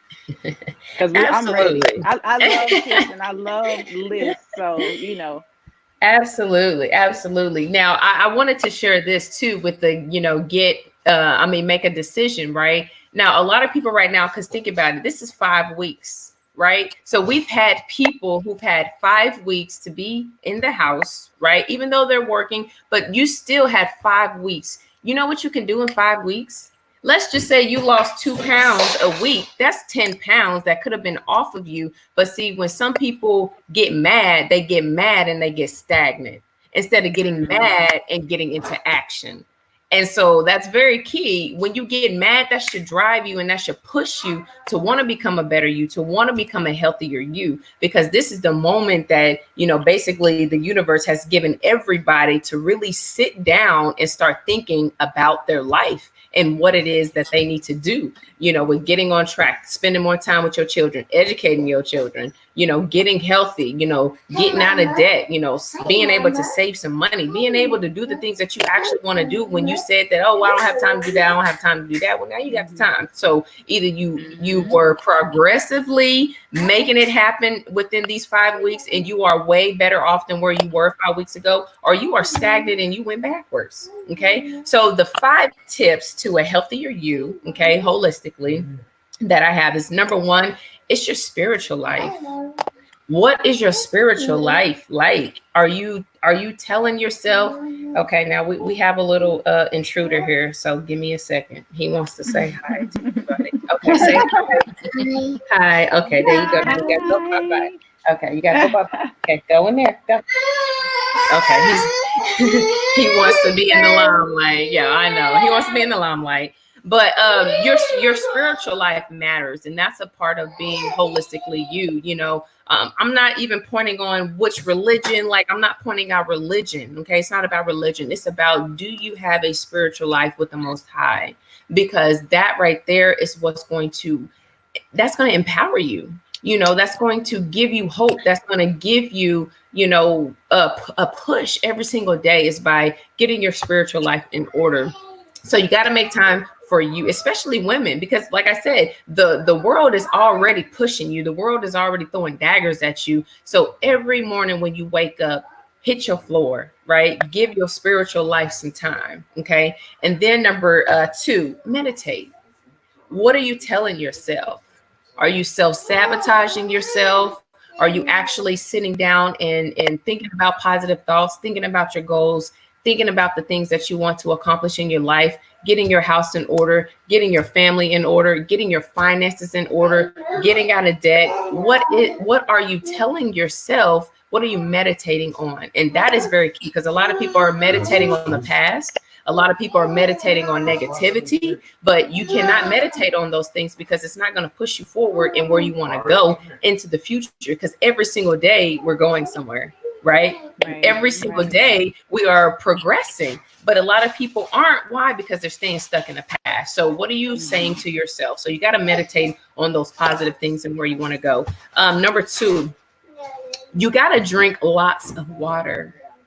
What our bodies are like, I think it's 88%, 75% water. So if you're not hydrating yourself, your skin is going to start to look not so good. You're not going to look healthy, right? Your organs are going to start shrinking down. Why? Because they thrive off of water. So you have to start making sure you hydrate yourself. That's the first thing that I do in the mornings. I hydrate myself. I either drink just some regular warm water with some lime in it, or I drink some green tea or something like that, and I put some lime in it, and I drink it every single morning. So I'm constantly hydrating myself, making sure that I'm staying well taken care of internally. Okay. And then the fourth thing that I said was getting rid of the healthy foods, right? I said that before. You have to make sure that you get all of the unhealthy foods out of your house if you're really serious about being healthy. Starting that journey, that's how you start. To answer the question before, is you have to get rid of all of the unhealthy foods. And what do I mean by that? Chips, crackers, bonbons, Snickers, whatever type of snacks that are unhealthy for you, get them out of your house, because you're going to look at it every single day. Remember, what you put in front of your face, what you picture is what you're going to get. So if you're picturing unhealthy foods in your mind, well, guess what? That's what you're going to start eating. So if it's not in your house and you have healthy foods like quinoas and your avocados and your oatmeals and your berries and, to make your green smoothie, just spinach, and you have all of those healthy things that you're seeing, now it's going to push you and drive you to start cooking healthier. Okay. So you got to get rid of the unhealthy foods. And then last, but first, you got to have a plan. You have to have a plan. Okay. If you're just somebody that's out there just going with the flow in the wind, then that's exactly what the wind is going to do. It's going to catch you up and it's going to toss you and whip you and turn you all which different places. But if you have a plan, then you can have a set strategic goal on what you're trying to hit, and it's all planned out. Then you start putting into action. Then you go into action and you just start executing that plan. And so you have to remember that life is not just a straight path. Okay. Like Les Brown says, you have to go to where there's no path and create your own. So if you have all of these, so many different things coming at you, you need to sit down, get into meditation, and you have to figure out what it is that you want. What do you want to accomplish in your health, your finances, and all of those things? And then you create your plan. You make a plan and say, you know what? Okay, I want to get healthy. So because I'm quarantined right now, okay, I'm going to work out at 7 a.m. to 8 a.m. I'm going to give myself an hour.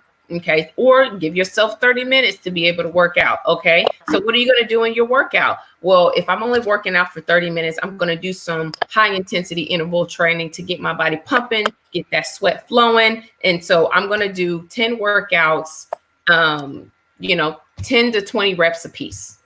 Okay. For 30 minutes. Right. So every Wednesday I do in my Holistically YouTube group, every Wednesday I do a 8:30 workout in my group. Every Friday at 9:30 a.m. I do a live workout in my Holistically YouTube group.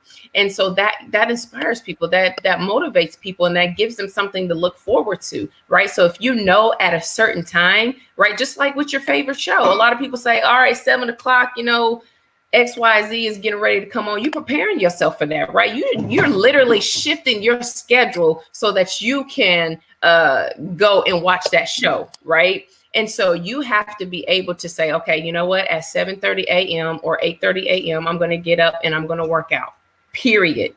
I don't care if your phone is going off. Don't answer it. Like I said, you have to be able to take care of you as a woman, mentally, physically, and spiritually, because if you are not together in the beginning, all hell is going to break loose. I'm just going to say it, especially when you have children. So my husband already knows if I don't have my mental together, if I have not worked out, if I have not drank my water, if I have not listened to my inspirational videos in the morning, I'm not going to be no good. I'm going to be snapping and I'm going to be snapping, right? So you just have to make sure that you have that set plan and then just put it into action. It's not going to be perfect by any means, guys. Like, I'm not perfect. I have 3 children and a husband.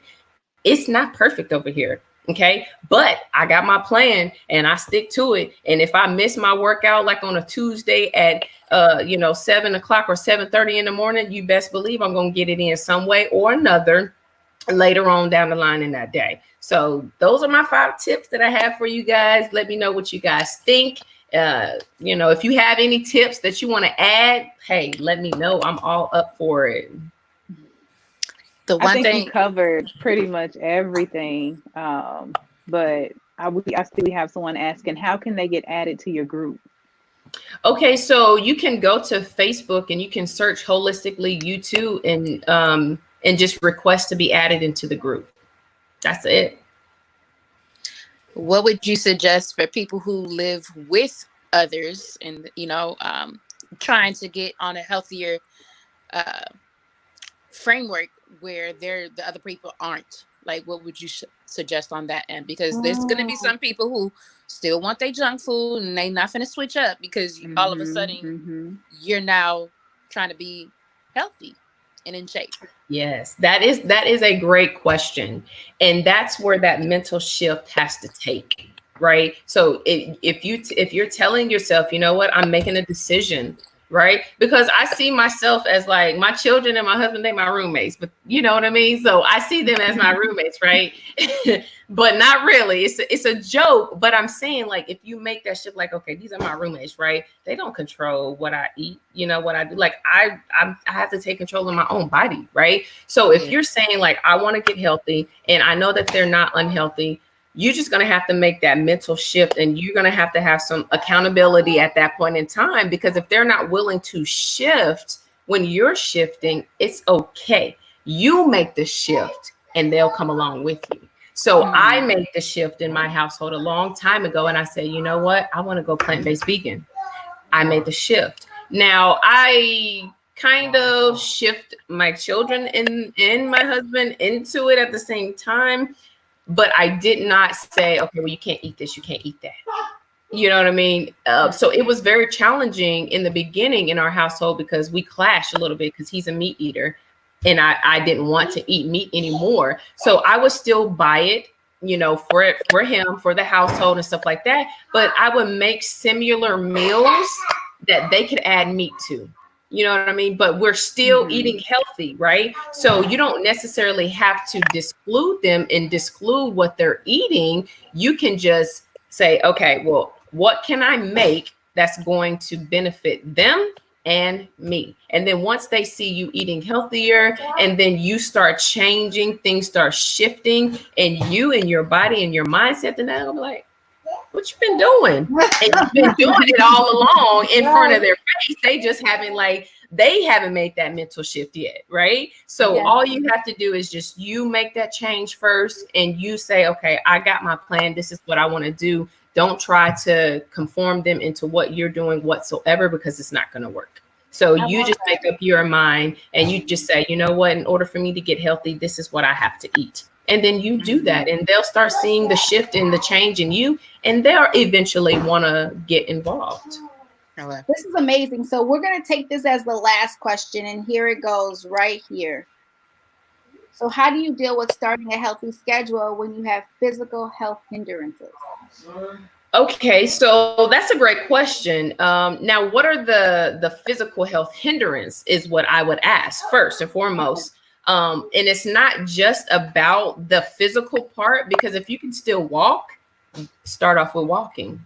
You know what I mean? Like I tell a lot of people who may have like aches and pains and this and that, I would tell them start off with eating healthy, because what you eat does matter. Okay. Yes, you have to have the physical activity with it as well, but what you eat matters. So if you know that you have a physical health hindrance, right, and you're eating junk food, well, now you're counteracting trying to get healthy. So if you can't physically work out right now in the things that you really want to do, number one, I would say change your eating habits. Okay. So starting off by, like I said, like in the mornings, I start off drinking lime water, or you can start off with drinking some green tea, right? Something warm that's going to jumpstart your intestines, right? You want to definitely make sure you're hydrating yourself. So I would say at least get you 32 ounces of, some water in, and that could be a combination of 8 ounces of some tea in the morning, and then, drinking the rest of some lime water. So really start off by hydrating yourself. And then, like I said in the beginning, you want to make a set schedule, because see, I'm plant-based vegan, so I can't tell you, how to really eat, because I don't know what you like and what you dislike. I can only give you examples of that. So that's like a conversation that we will have to sit down and have, because what are you intermittent fasting? So I intermittent fast, right? But if you don't, I'm gonna say don't start eating right off the bat, because that's one of the mistakes that a lot of people make. They wake up, they eat eggs, they eat oatmeal, they eat this, they eat that. So now you're gaining weight and you're getting discouraged because you're putting food in your mouth, and you haven't, a lot of people haven't even got rid of the waste that they had last night, you know what I mean, from the food that they ate before. So you want to make sure you hydrating your body so that you can deplete the waste that was previously added from what you had the night before. So I just make sure that I would say hydrate your body in the beginning. I wouldn't eat anything for the first hour and a half of you waking up. Start drinking water. Okay. So water intake is very, very important. And then you can eat a healthy meal. So you can start off with the smoothie. Okay. A green smoothie. You know, you're getting all of those nutrients in your body, right? So you can do a spinach smoothie. I like to do spinach, 1 to 2 handfuls of spinach. You can add a frozen banana to it. You can add some blueberries to it. Just a little bit of blueberries, get you some antioxidants in there. And then you can add, some healthy fats, your meal flax seeds or some chia seeds. And then I like to do plant milk. So I utilize almond milk, or I utilize oat milk here recently. And so I've been using that. And then you just blend it up in a smoothie, and that can be your breakfast, right? That could be your jump start, because not only is it liquid as well, but it's packed full of nutrients that's really going to help your body and get all of those nutrients. But to help, that's just really to make it a lot easier for you guys. It's a little bit more than that, because if your system is already off, like if you're already feeling bloated and backed up, like there's so many different things that goes on with our intestines, and everybody's body is different. And so I would just say start off slow by adding, more water to your lifestyle, adding a green smoothie in for sure. And then if you have some physical alignments or elements that is going on with your body, walk. Just walk. Walk for 30 minutes to an hour. If you can only go 30 minutes, go 30 minutes. If you can only go 20 minutes, go 20 minutes. And that's how you can get the physical part of things in. But you can utilize your arms. And I'll just give you an example. I call these raise the roof. So if you feel like you want to strengthen your arms more, and you can even get bands, but you can just go here. And guess what? That's going to work your shoulders, right? That's going to work your muscles that are up here. It's going to work your biceps, your triceps, and then it's going to give you some cardio, y'all. Because I'm telling you, you do 100 of those, you're going to be tired. Those arms are going to be tired, right? So you can start off slow like that, or get you some resistance bands and, do some bicep curls and, do something that's going to move your body, but you're not like really pushing yourself to the extreme. So I would just say start off slow like that. Amazing. This has been so informational. I'm just sitting here like, okay, where do I really want to start? I mean, that's an off-camera topic that we can go into later, because I know if we continue talking about this, we're gonna get more questions. So, ladies who are joining for the first time, thank you so much. You now know every first Saturday you can join us, and as Viola will be here every first Saturday with the Holistically YouTube segment.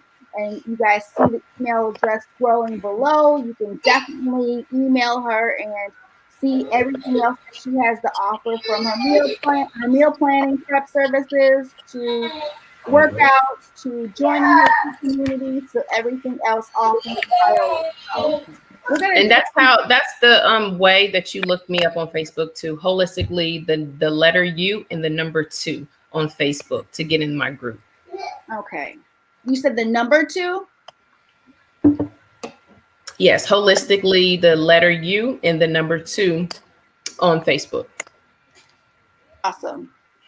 So I am typing all this so people can actually join your community. So there you go. Follow Viola if you want change in your life.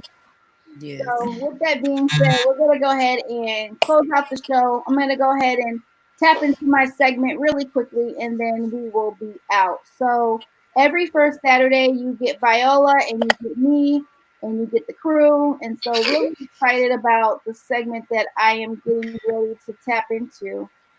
So it is called Identity Over Everything Else. And so getting ready to join. What I'm in the midst of doing is creating another Facebook group for those who are really struggling with understanding and owning who they are. So for those who may not be familiar with what I do, I call myself the identity coach as I focus on millennial and Generation X women to help them discover their identity. And so I literally, as a coach and a consultant, come aside them to expose them to their true values through coaching and consulting. And so one of the things that I know for me is that it was a struggle for me to even figure out who I was. It took so many different elements of my life, especially in 2012 when I decided that I was like, okay, I'm tired of being suicidal. I'm tired of being depressed because all these things were coming at me literally in a 6-month period. The one thing that really triggered me to do something different was when I lost my job. I lost my job, I lost my position, I lost my title, so I lost me. Everybody knew me as blah, blah, blah, woo, woo, and that was gone. So then I'm sitting here on this journey trying to figure out who in the heck was I. And so it was quite the journey. I aligned into speaking and modeling, and then the rest just followed after that. So now I'm on this quest to helping women really figure out who they are for real. We're mom, we're sister, we're God, mom, we're all these things. We wear all these hats, but to the core, who are we really? So that's why I say identity over everything else, because when you have your identity intact, you can execute vision. When you have your identity intact, you can execute purpose. But if you're missing any of that equation, then you really can't understand who you are, whose you are at that point. So with that being said, real quick, I want to talk about something that is near and dear to my heart. Anybody that knows me, and I can't find it, all these good nuggets that Viola throwing out. I was trying to make sure I was keeping up. But basically, I'm going to be talking about the power of your story. The power of your story. And a lot of times we discount our story because of some of the elements that make up our story.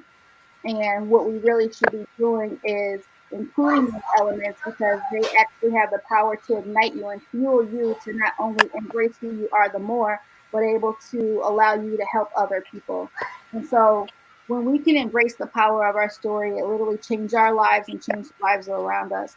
And so I share that story briefly just on how I became the identity coach, but there's so many other stories I can talk about, but the thing is that I had to really understand, my daddy not being there. I'm the fourth out of 22 kids.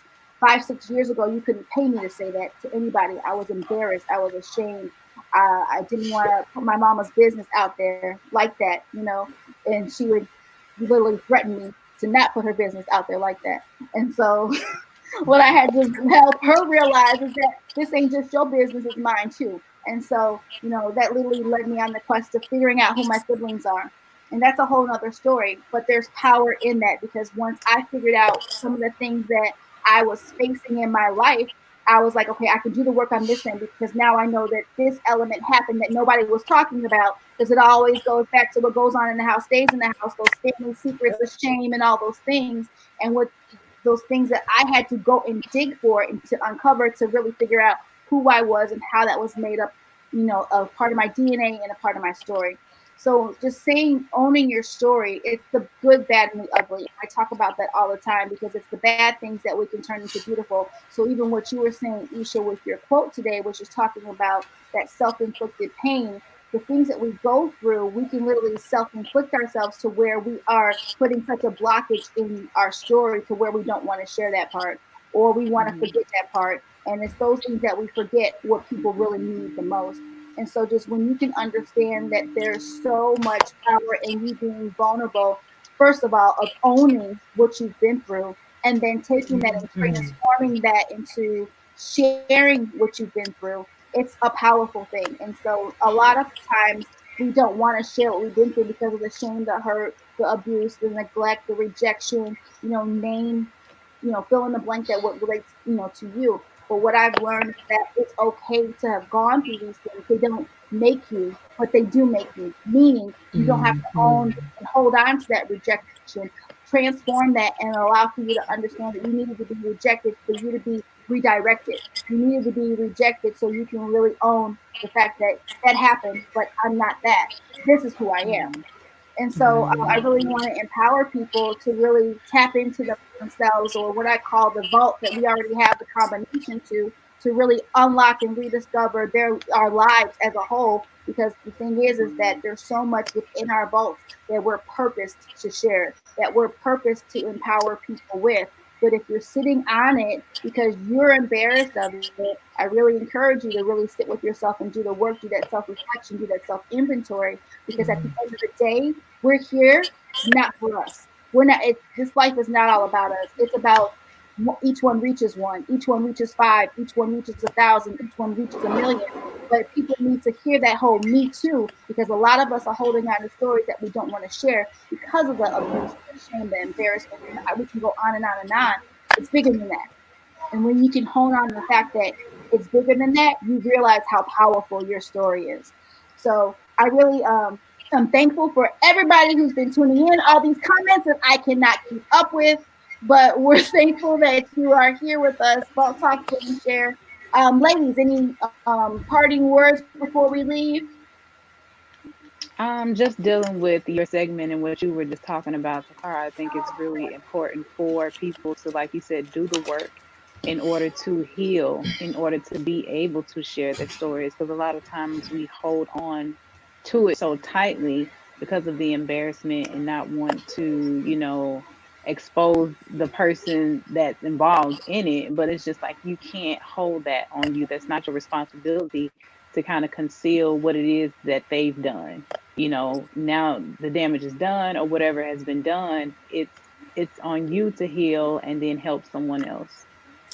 Absolutely. Yes. Yeah. I totally agree with that. And like you said, I think about what Denzel Washington says, each one teach one. And so we all have a story, like you said. And so we have to be able to get that healing. And even if we are along our journey, doesn't discount us from being able to teach somebody else how to get through it. I didn't get to really share, because that would be a whole nother segment, girl. We'd be here a whole nother hour sharing my story. But, just briefly, hitting on some of the things that you hit on, Takaria, is that one of the things that I experienced in my life was bullying. I was bullied. I was living in a household that I didn't want to live in at the time because there was so much abuse and alcohol and so much stuff going on. And so I didn't want to be here anymore. I'm like, why am I here if I have to experience all of these things that's going on in my life right now? But little to know, God had a plan for me, and he has a plan for everybody out there. So you really should own your story and know that your story is a setup for your testimony, for you to be able to share with other people who are, either been through what you've been through, going through what you're going through now, or going to go through it in the future, because it's going to happen one way or another, because we're all going to go through trials and tribulations in our life. So we just got to own our story, and we have to heal from the inside out. And that's why I love the holistically you too concept, because not only are you healing, but you have to heal from the inside out. And like I was telling a good friend of mine, about my experiences, that I've been through a lot of things in my life. And it's like, if I stay stuck in the past, then I'm never going to heal, and I'm never going to get better. And I'm not going to reach my destiny of the people that God has attached to me. So in order for you to really move forward and be attached to the people that God has attached for you, you got to heal, and you got to go through the process. Mm-hmm. Indeed. So I apologize. I was so excited to even share my segment. I spelled it all wrong. I'm like, nobody told me. Gosh. But y'all knew what I was trying to say. The power of y'all story. This is a new platform for us. We're used to being behind the scenes. Nobody seeing our faces. Headphones on, mics up to the, because it was a radio show, if you guys didn't know, before we transformed it into a virtual experience. So we're doing our best to keep y'all informed with everything that's going on. Literally these nuggets that everybody's dropping, the comments that people are posting. So bear with us, y'all. We're human. We make mistakes. Amen. Hallelujah. Go ahead. You sure you got something to say? No, I'm good. You sure? Something's going over there.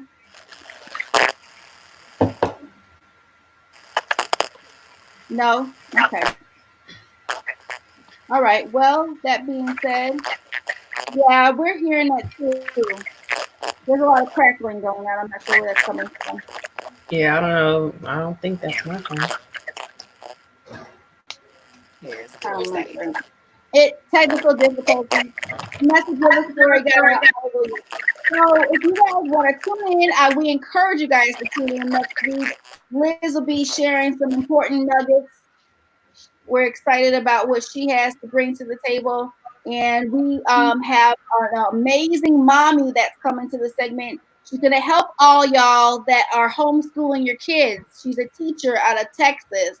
And she's a mom of a 2-year-old. So she is going to teach how to create that lifestyle balance right now during these interesting times when you're quarantining. You got to do your work because you're working from home, and then you still got to attend to the little ones. So some powerful nuggets will be shared next week, and we're really excited about that because we know that this month is all about helping mommies and bringing that limelight to them and the spotlight to them and seeing what we can do as a community, as a sisterhood, to continue to further our message on this platform to be able to empower one another.